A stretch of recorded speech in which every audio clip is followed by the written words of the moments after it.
प्रणाम भगवान। ओम श्री गुरुवे नमः। ओम गुरुर्ब्रह्मा गुरुर्विष्णु गुरुर्देवो महेश्वरः गुरुः साक्षात् परं ब्रह्म तस्मै श्री गुरुवे नमः। ओम शांति शांति शांति। ओम बद्रनायक और छांदोग्य एक दृष्टि में द्वारा स्वामी अखंडानंद सरस्वती जी महाराज द्वारा भगवान स्वामी जी बता रहे थे कि आत्मा ही सद ब्रह्म है। आत्मा ही सद ब्रह्म है। यह निर्णय छठे अध्याय में किया गया है। सत तत्व के पश्चात विकार रूप जिन पदार्थों का निर्देश किया गया है उनका वर्णन नहीं किया गया है। अब नाम से प्रारंभ करके प्राण पर्यंत तत्वों का निर्देश करके उनके द्वारा भी तत्व का निर्देश किया जाता है। दूसरे के द्वारा दूसरे को दिखाना, इसको शाखा चंद्र न्याय कहते हैं।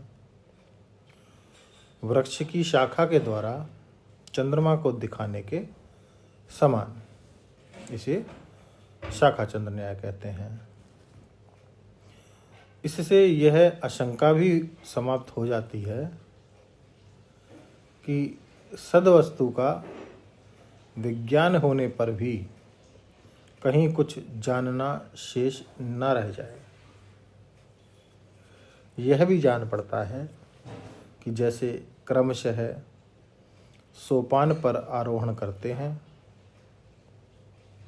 वैसे ही सूक्ष्म में से सूक्ष्मतर विषयों का बोध कराकर उससे भी विलक्षण स्वराज्य पद पर अभिषेक करने के लिए नामादि के क्रम से निर्देश हैं।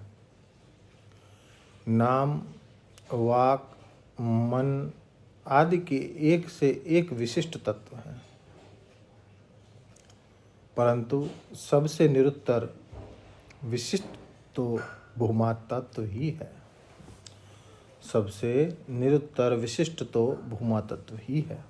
अतएव सद्विद्या के बाद भूमा विद्या प्रस्तुत की जाती है। सनत कुमार नारद संवाद ऋषिलोक की वस्तु है। ब्रह्म विद्या की आवश्यकता सर्वत्र है। इसके बिना मनुष्य के अज्ञान, अभिमान, शोक, मोह की परतंत्रता की निवृत्ति नहीं हो सकती। यही कारण है कि ब्रह्मा के मानस पुत्र नारद के जीवन में भी शोक दिखाया गया है। वे देवऋषि हैं। उन्होंने सारी विद्याएं प्राप्त की हैं और कर्तव्यों का अनुष्ठान कर लिया है, परंतु कर्म और शास्त्र विद्या के बल पर उनका शोक दूर नहीं हुआ, क्योंकि वे वास्तविक आत्मस्वरूप के ज्ञान से वंचित ही थे। जब आत्मज्ञान के बिना ऐसे ऋषि को भी शोक हो जाता है, तब एक अल्पज्ञ अल्प पुण्य मनुष्य शोकग्रस्त रह जाए तो आश्चर्य ही क्या है। अतः मनुष्य को यह परमानंद ज्ञान अवश्य प्राप्त करना चाहिए। यह ज्ञान ही आत्मा के निरतिशय श्रेय का साधन है। नारद के पास क्या नहीं था? साक्षात ब्रह्मा के पुत्र, संपूर्ण वेदशास्त्र, उनकी विविध शाखाओं, अंगोपांग नारद को कंठस्थ थे।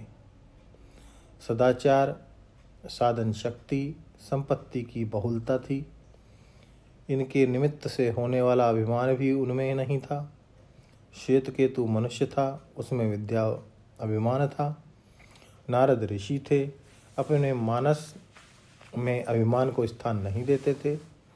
वे एक साधारण मनुष्य के समान सनत कुमार की शरण में गए और शोक निवृत्ति पूर्वक श्रेय प्राप्ति के लिए उनके शरणागत हुए। तद्विद्धि प्रणिपातेन हो गया। इस आख्यायिका का तात्पर्य आत्मविद्या की प्रशंसा में है।